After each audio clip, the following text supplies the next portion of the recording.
It is true, what sometimes looks very simple is actually a little bit harder to execute than you think. With the Wreath Sash, it's funny, of course, I thought it was very easy to tie and very simple. And we found that everybody was asking me to personally come tie the Wreath Sash at their house. And I said, well, it's just a knot. And then as we really filmed it and tried to explain it to people, I said, okay, well, I understand that what I'm doing is I'm actually flipping it around a little bit underneath, and I'm actually hanging one leg a certain length. So when I do my tie, they actually come out even in the ends. I think it's the videos going viral that really finally alerted me to the fact that what I thought was so simple must not have been. I think we hit about 1 million views on one of our first just how to tie a wreath sash. The nice thing about that is before that I would go to market or whatnot and people would say, oh, are you the girl with the stockings? Are you a girl with the doves? But the response that July market in Atlanta was like everywhere I went, they were like, you're the girl from the videos, the one tying the sashes, you know? And I realized everybody had seen it.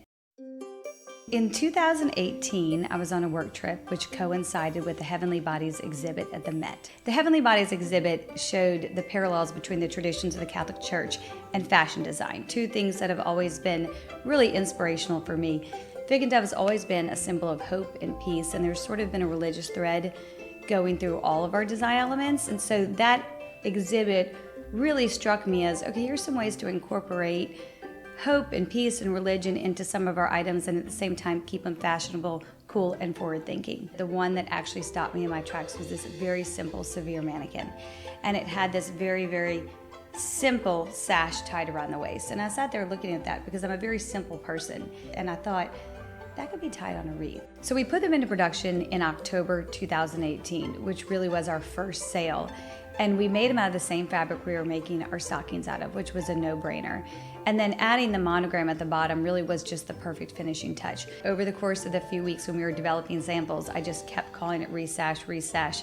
And so at the end of the day, I would even say to the girls, have I been calling it Wreath Sash or Wreath Wrap? And they're like, no, you've been saying Wreath Sash. So it just became the Wreath Sash.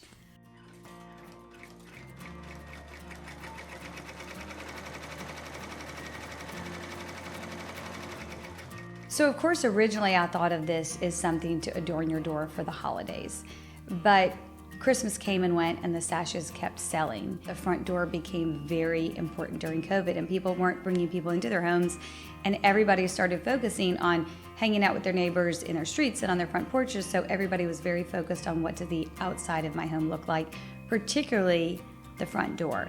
And so our first sash that had something other than a monogram was Mardi Gras. And the response was unbelievable. We've got a bridal collection now, and that's really taken off. And that was interesting because that's the first time we actually had to make a fabric change. We have a really nice heavyweight cotton sateen, and that's what really makes our wreath sashes versus some of the other ones that people are doing really hold its weight and hold its shape.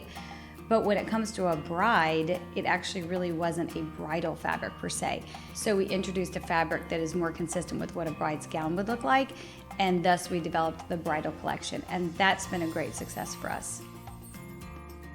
At first, we would see other people producing wreath sashes online, and my mom would send them to me and I'd be horrified. And then there is a little piece of me that says, it's kind of cool, it wasn't even a word before fig and dove. So part of me is a little flattered.